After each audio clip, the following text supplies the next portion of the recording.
We are standing by for a key speech from the Home Affairs Minister today, Claire O'Neil. A new migration plan to be outlined by this government today, arguing that what is going on at the moment is not fit for purpose. This goes on from the Jobs Summit. You remember that late last year that talked about the need to get more migrants in here to help businesses looking for workers. Joining me live now is the Independent MP, Dai. Dai, great to see you once again. This migration plan, I think I agree with the government that it's not fit for purpose. What are you seeing on the ground in your electorate that would feed into this? What do you think needs to happen?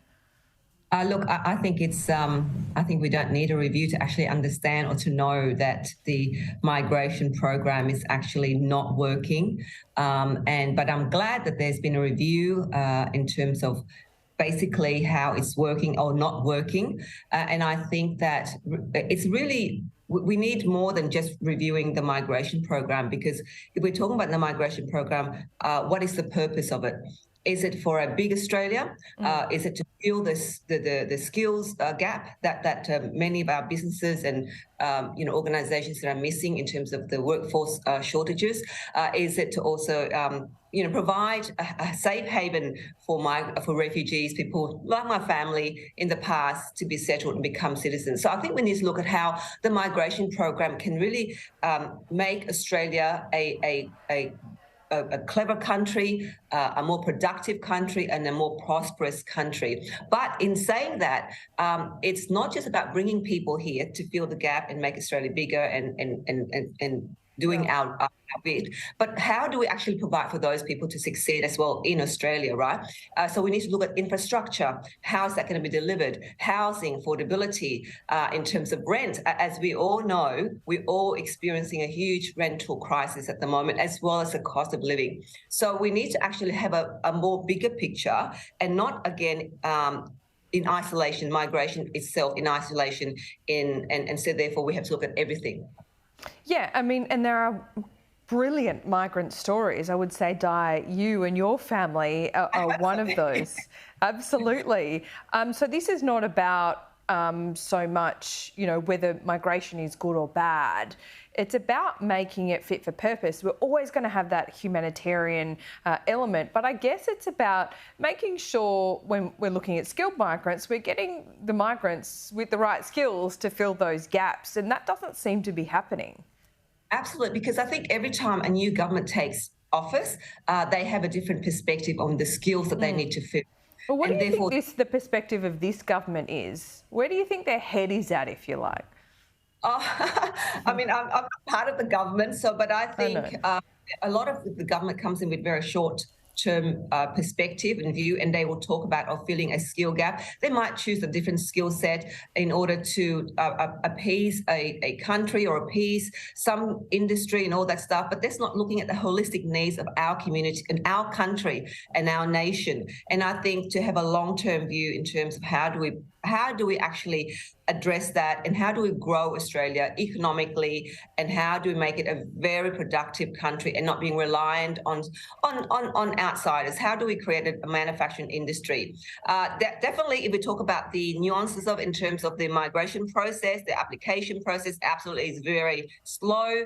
It's very tedious, and therefore that's something that needs to be fixed, something that needs to be addressed. But that's a small part of the whole issue around migration. So I think that, I hope that the government, even though they're saying that we need a review, and that we're not just looking at review in terms of visa processing, which needs to be reviewed, in terms of the application process, in terms of where we take the people from.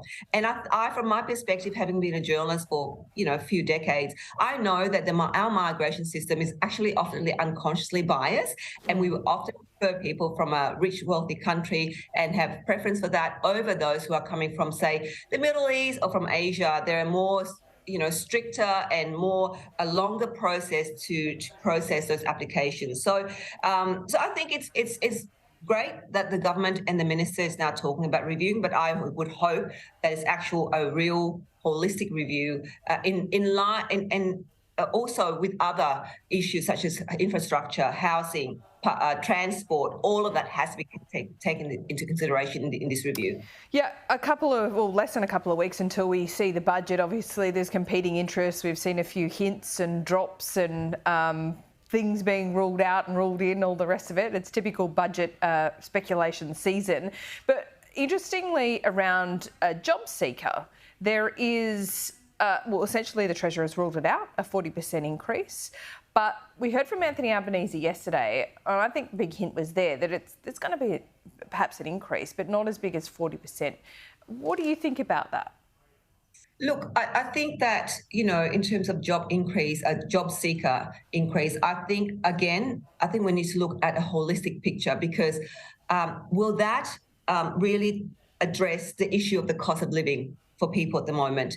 And from my perspective, there are other things around job seeker, and I've been speaking to some of the ministers in the government in terms of addressing the process of applying for job seeker. It's really, there's no dignity. It takes, people have to fill out 20 employers in order to get them to get to that job seeker payment. Now, I think we need to improve that process.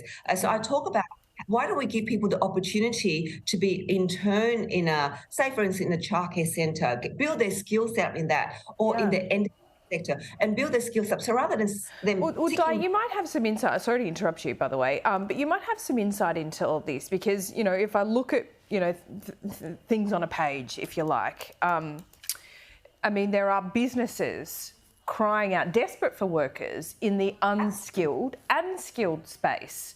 It's not like the jobs aren't there.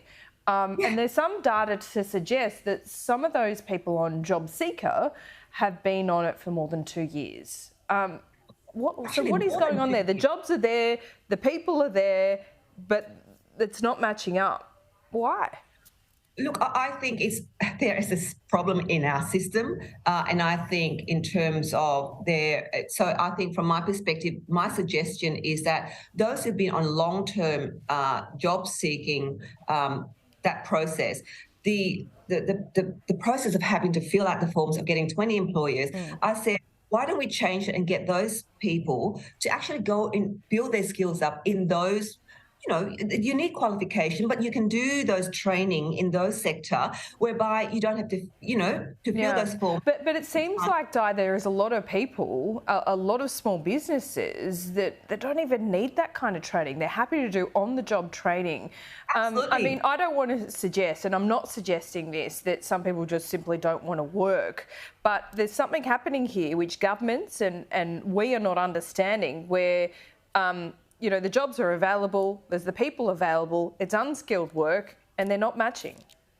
No, and I don't know whose responsibility is to match, but I think that it is through the government. They should encourage people, give people the opportunity to be retrained, upskilled, be skilled, and we do have the people here to do that. And that's what I've been saying. Let's tap on into an area like Fowler. We've got 10%, 3 times the unemployment rate. Let's give people, engage with them, engage with our community, and provide them with training, provide them with opportunities to work in an area like a small business, a childcare centre, an NDIS, all of that, and give the opportunity to upskill or build their skills in those areas. And people do want to work. It's just, how do we go and approach them and give them that opportunity, rather than just say, fill out the form and find 20 employees and get your job seeker. It's just not, to me, I don't think anyone would want to do that, because it's very not dignified. You don't want to line up and do that all the time. It takes so much out of your, your energy. It takes for me, I just couldn't do that. And so I think we have to build that conversation with a community like Fowler, give our community the opportunity to say, look, you might not have the language skill set, but let's train you for this. Because and if business can do that, if a childcare centre is in need of staff, we can do that. And because of the real strict regulations in terms of qualifications in some of these area sectors, government needs to play a role and say, okay, you might not have the qualification because of your limited language skills. Let's find a way that we can actually get you out of that unemployment queue and make sure that we give you the opportunity in an area that need people. Well said. Something's not working. We'll see if we can get to the bottom of it. We look forward to that speech today from Claire O'Neill as well. Dai, pleasure to talk to you. Thanks so much.